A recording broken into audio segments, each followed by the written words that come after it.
Nanatiling tapat ang kapamilya supporters sa ABS-CBN mula nang patayin ng isang House of Representative panel ang bagong aplikasyon ng prangkisa ng network. Ilang mga tagahanga at mga loyal kapamilya stars ang pinasalamatan at nangako na maging kapamilya magpakailanman habang ang kumpanya ay nagmarcha sa iba't ibang platform na magagamit habang wala sa free TV at radio. Kapit lang walang iwanan.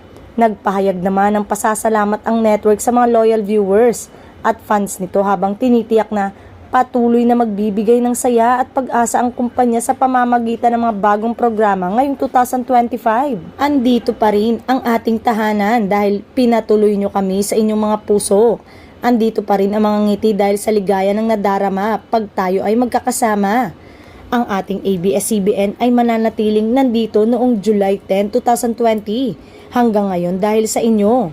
Ang ABS-CBN para sa isang bagong prangkisa dahil dito, libo-libong empleyado ang maaaring makabalik sa dating trabaho at kita at ilang linya ng negosyo na napasara. Milyon-milyon sa mga liblib na lugar na naabot lamang ng ABS-CBN ang nawalan din ng mapagkukunan ng napapanahon at maaasahang impormasyon.